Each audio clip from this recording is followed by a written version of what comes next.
Hola, un saludo muy cordial a todos, espero que se encuentren bien. En este video vamos a ver la clase para la semana 14 de Matemática para Educación General Básica Superior, octavo, noveno y décimo. En esta semana el tema a tratar es sobre el triángulo rectángulo. ¿Sí? Entonces, vamos a ver los puntos básicos nada más y luego vamos directo a la actividad. Para resolver un triángulo rectángulo, resolver significa encontrar el valor de sus lados y de sus ángulos.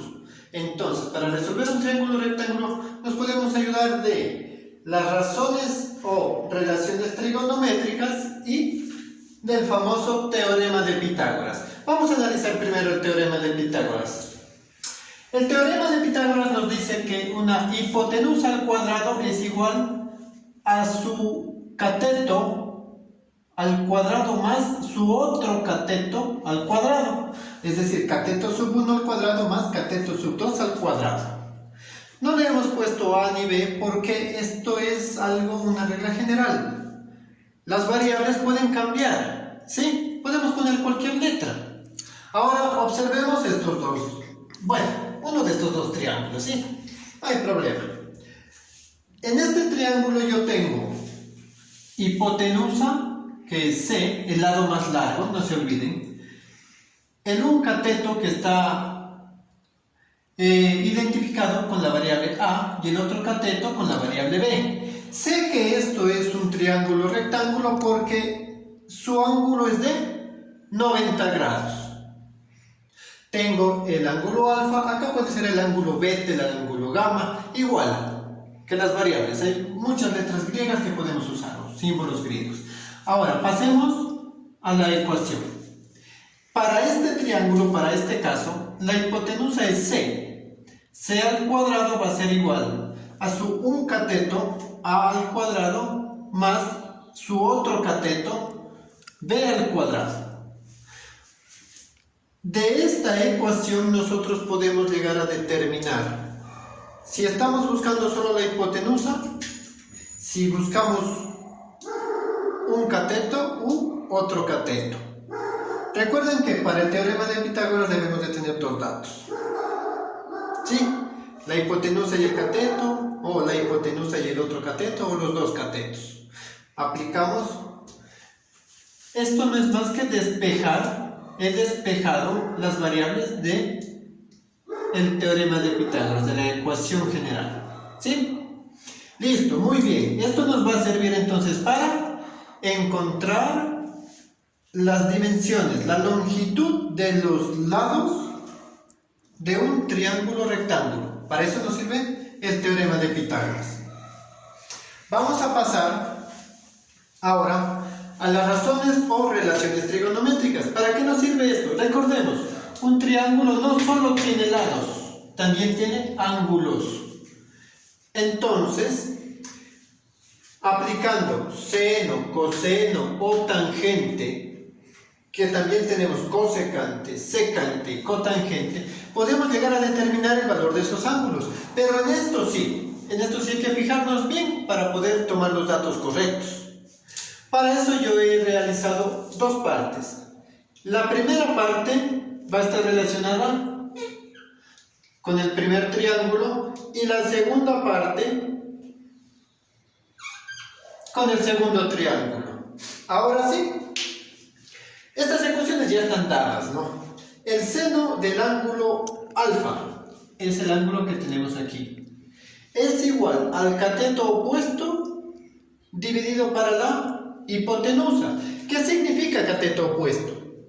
Lo que está contrario, no lo que está enfrente del ángulo. Cateto opuesto.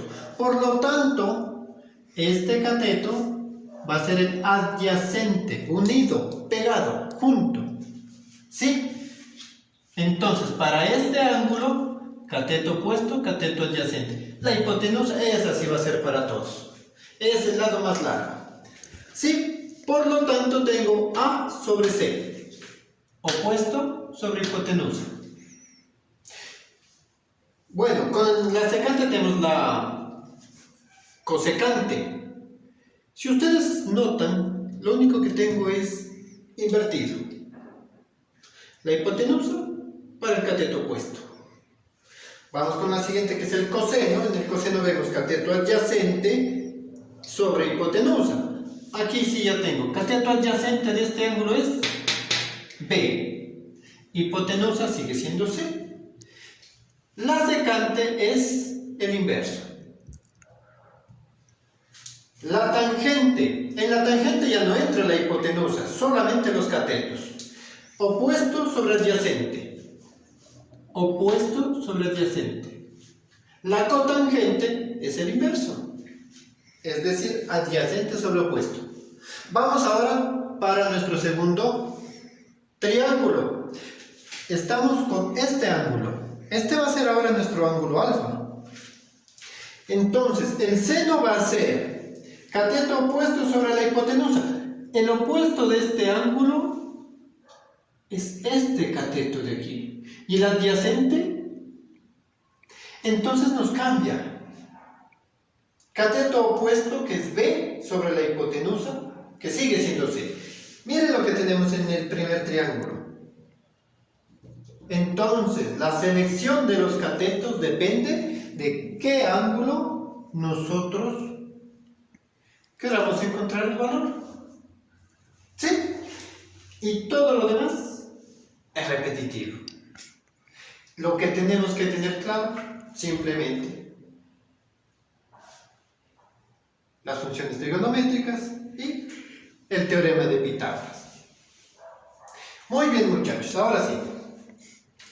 La actividad de esta semana nos pide realizar una triangulación referente a los derechos humanos.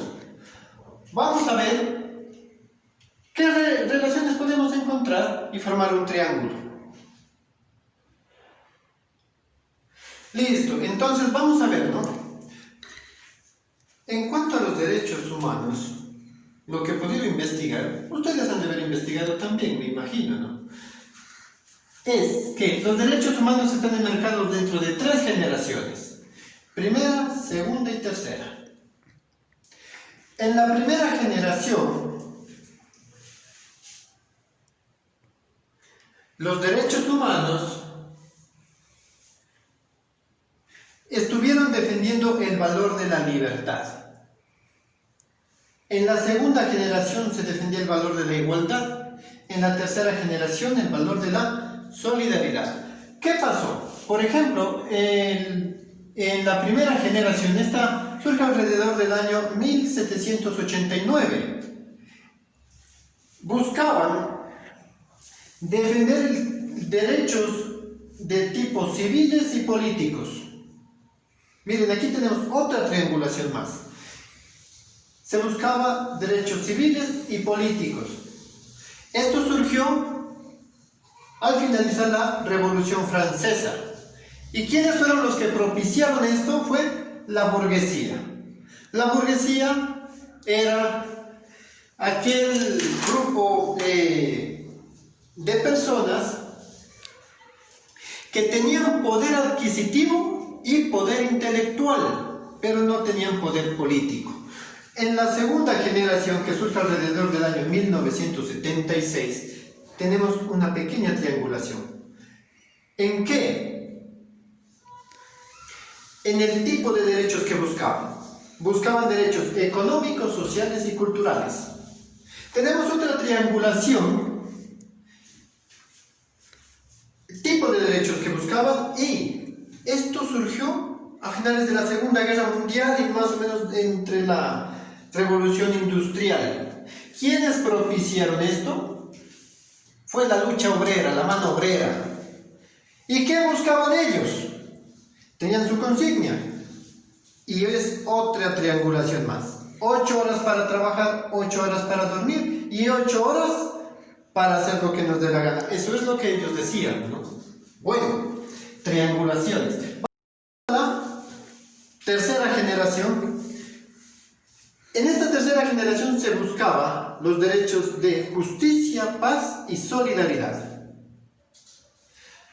Ahora, esto fue propiciado por la globalización. ¿Qué dio paso a esto? No fue más que una actualización de la Carta de 1948. ¿De qué se trataba la Carta de 1948? Fue cuando se dio el reconocimiento a la segunda generación de los derechos humanos. Miren cuánta triangulación que hay aquí. Además, les comento, se está generando, se está propiciando, se está dando, analizando la cuarta generación, que se refiere a la digitalización, al existir digitalmente, a la reputación digital y a la identidad digital. Así que muy pronto ya no será una triangulación de generaciones, sino ya tendremos un cuadrado de generaciones de derechos humanos. Entonces, en resumen, ¿qué es lo que busca los derechos humanos? Los derechos humanos lo que buscan es esto: poder vivir con libertad, justicia y paz. Muchas gracias. Sus comentarios, sugerencias en la cajita de comentarios. Suscríbase al canal. Nos veremos la siguiente clase.